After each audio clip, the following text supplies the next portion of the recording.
Olá, amigo Sudaca! Vamos fazer um vídeo especial com as 7 finais mais emocionantes da história da Sul-Americana. Depois da vinheta eu te conto mais. Pois é, amigos, com a final da Sul-Americana se aproximando, por que não relembrar as finais que mexeram com o continente?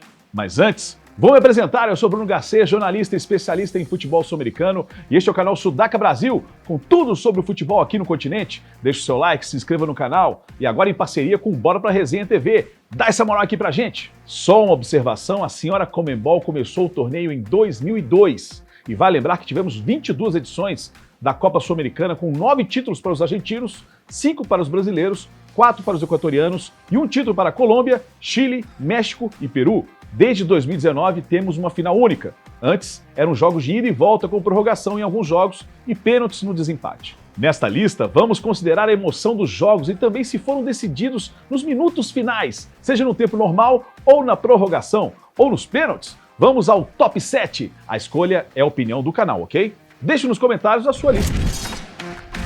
Vamos à 7ª posição de melhor final, foi em 2003, no jogo entre Cienciano do Peru e River Plate da Argentina, quase um Davi contra Golias. Começamos pelo Cienciano, o time de Cusco, sensação do futebol peruano no início do século, era praticamente imbatível em casa, eliminou o Santos de Robinho e o Atlético Nacional da Colômbia, dirigido pelo falecido Freddy Terneiro, tinha figuras como o atacante Germán Carti, o Avestruz, o goleiro Oscar Ibáñez e o zagueiro paraguaio Carlos Lugo. Do outro lado tinha o Super River Plate com Mascherano, Marcelo Salas, Gallardo, Maxi Lopes e Lúcio Gonçalves. Era um timaço que ao longo da competição eliminou o Libertad e o São Paulo em uma verdadeira batalha campal entre Luiz Fabiano e Amelli. A primeira partida foi no Monumental de Núñez, lotado. Que jogo, amigo. Cienciano saiu na frente, mas logo depois Maxi Lopes empatou no segundo tempo. O River virou, mas Los Imperiales empataram de novo com el Avestruz Carti. O Cienciano voltou a estar na frente depois do segundo gol de Portilla.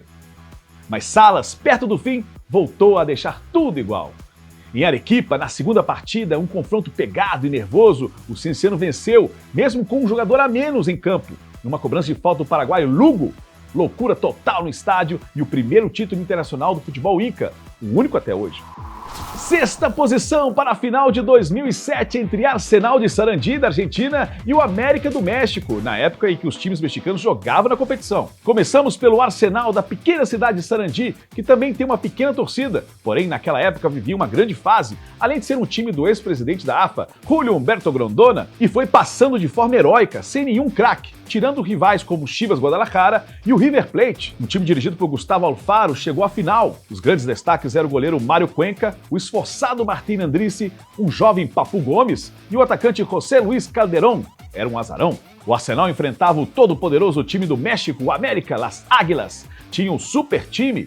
Tiraram o Vasco nas quartas e o Milionários da Colômbia nas semifinais. Tinham craques como El Salvador Cabañas, Ochoa e Insúa, e eram os favoritos para o confronto. A primeira partida foi no Estádio Azteca, no México, e que jogo! Era lá e cá. O América fez um gol, o Arsenal empatou. Las Águilas voltaram a ficar na frente, 2-1, aí Papu Gomes resolveu aparecer e virar o jogo com 2 gols, colocando o Arsenal em vantagem. E ficou assim, 3-2. No jogo de volta, em Córdoba, o time de Alfaro tinha que manter a vantagem, mas Las Águilas eram superiores e fizeram 2-0.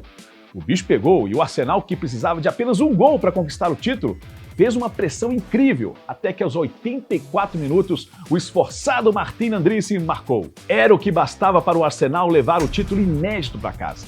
5ª posição para a final de 2023, a do ano passado, entre a Liga de Quito e o Fortaleza. A final foi disputada em partida única, em Maldonado, no Uruguai, na primeira vez de um time do Nordeste na final do torneio. Começamos com a Liga de Quito, dirigida por Luis Subeldia, que chegou à final com um bom sistema defensivo e com jogadores letais lá na frente, como Johan Julio, Renato Ibarra e Paulo Guerreiro, sem falar da boa zaga e do excelente arqueiro Alexander Dida Domínguez. Ao longo do torneio, tirou São Paulo e o Defensa e Justiça. Já o Fortaleza do técnico Vojvoda tinha o melhor ataque da competição, com rápidas transições e com grandes jogadores como Pochettino, Marinho, Caio Alexandre e El Gato Lucero. Para chegar à final, o Lion tirou o Corinthians e o América Mineiro. O primeiro tempo foi morno, mas a segunda etapa começou com tudo. Lucero fez 1-0, mas pouco tempo depois, Al Sugará empatou. Teve prorrogação e nada de gol. A decisão foi para os pênaltis. Aí brilhou a estrela e a competência de Dida Domingues. O goleiro equatoriano pegou 2 penalidades e o Fortaleza teve a bola para fechar a sequência com Pedro Augusto, mas ele desperdiçou. Quase deu laio. Foi emocionante, mas o título ficou com a Liga de Quito.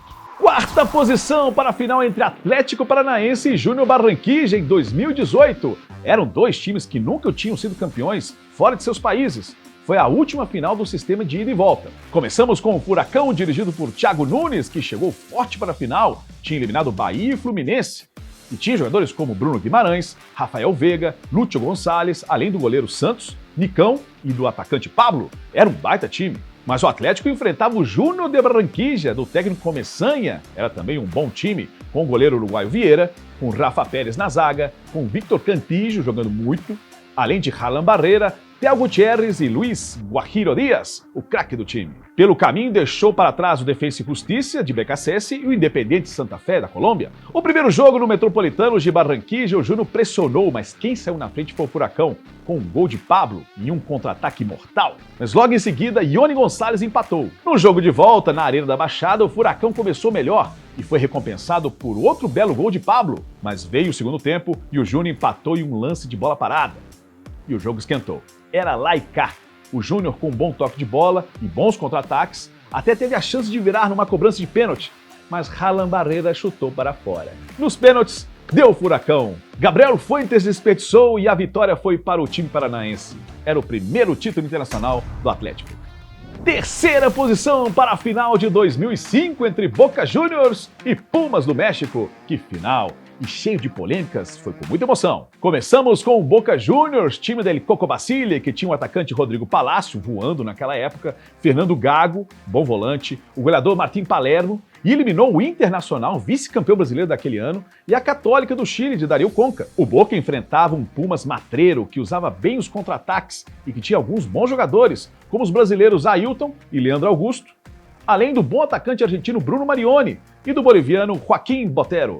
Tirou o Corinthians de Tevez e o Vélez Sarsfield nas semifinais. Na primeira partida no México, parecia que o Boca jogava em casa. Dominou desde o início e fez 1-0 com o Palácio. Porém, em um contra-ataque levou um gol de Botero, o boliviano. Já no segundo tempo, o time se desencontrou e, com um lance polêmico, se salvou da virada. A bola ultrapassou a linha do gol, mas o árbitro não validou. Na volta, na Bomboneira lotada, os tchenenses saíram na frente com Palermo. Mas no segundo tempo, Marioni empatou de pênalti. Na sequência, nova polêmica. O goleiro Pato Abondancieri saiu no mano a mano com Ismael Ínguez e tocou a mão na bola fora da área. O juiz marcou a falta, mas não expulsou o goleiro Bosteiro. O que aconteceu? Adivinhe? Nada. Desempate nos pênaltis e quem brilhou foi El Pato, que deu o título para o Boca. Segunda posição para o Independiente da Avellaneda e Goiás na final de 2010. Um rei de copas e o outro sem nunca ter levado um troféu internacional. Ao Independiente da Avellaneda faltava esse título. Los Rojos, multicampeões da Libertadores, da Supercopa, queriam demais conquistar a Sul-Americana. O time era treinado pelo Turco Mohamed e tinha figuras como Patito Rodrigues, Silveira e Túcio. Era um time aguerrido, que já tinha eliminado o Tolima da Colômbia e a Liga de Quito do Equador. Já o Goiás vinha de um péssimo brasileiro e chegou à final, já rebaixado para a Série B, na raça e na vontade de fazer história. Tinha Rafael Moura, o He-Man, além do histórico goleiro Arley e do bom zagueiro Rafael Tolói. O Goiás, ao longo da competição, tirou o Avaí e o Palmeiras. Na partida de ida no Serra Dourada, o Goiás fez o suficiente para ganhar por 2-0, com gols de Rafael Moura e de Otacílio Neto. O Rojo teve um jogador expulso no segundo tempo, e o Alviverde goiano poderia ter matado o jogo. Mas ficou assim. Na volta, no Libertadores da América, em um estádio todo novo e lotado, os argentinos de azul escuro começaram com tudo. Velázquez fez 1-0 no rebote de Arley. Minutos depois, Rafael Moura de cabeça empatou. Mas logo na sequência, a defesa esmeraldina falhou e o Independiente fez 2-1 com Parra. Aos 34 minutos, Parra disputou uma bola na área e quase caindo fez o terceiro. Tudo igual no agregado, 3-3. Tudo isso no primeiro tempo. Na segunda etapa, nada aconteceu. Fomos para os pênaltis e o título ficou para o Independiente. E na primeira posição, a final de 2008 entre Internacional de Porto Alegre e Estudiantes de La Plata, um jogaço. Nos anos seguintes, os dois seriam campeões da Libertadores em 2009 e 2010. Começamos com o Inter, que chegou forte, eliminando o Super Boca Juniors, e o Chivas Guadalajara tinha jogadores de alto nível como Guiñazú, Alex, De Alessandro, todos comandados pelo técnico Tite, era o favorito. Mas enfrentava o cascudo Estudiantes de La Brujita Verón. O time estava sendo montado para ganhar a Libertadores no ano seguinte. Já tinha Bocelli, o goleiro Andújar, De Sábato e Lagata Fernandes. Passou por cima do Argentino Júnior e do Botafogo. Era um time reativo e mais cascudo. No primeiro jogo, no estado Ciudad de La Plata, Guiñazú foi expulso logo no início, aos 25 minutos. Mesmo assim, o Inter venceu por 1-0 e um pênalti, cobrado por Alex. No jogo de volta no Beira-Rio lotado, grandes defesas de Andújar e um gol mal anulado a favor dos Estudiantes. Até que no segundo tempo, Alayas fez 1-0 Pincha-Rata. Tudo igual no agregado. Vamos para a prorrogação.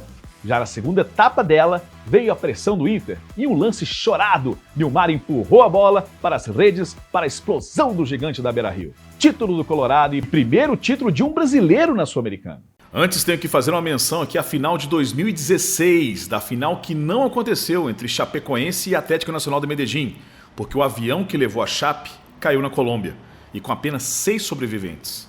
Não tivemos a final, e a Chape foi declarada campeã daquele torneio. Amigos, deixei algumas boas finais fora da lista, mas tive que escolher as que mexeram mais com as emoções. Deixe o seu like, se inscreva no canal para continuar essa saga de finais históricas. Logo, tem a relação da Libertadores. Espera aí. Muito obrigado pela sua audiência, fiquem com Deus. Tchau, tchau.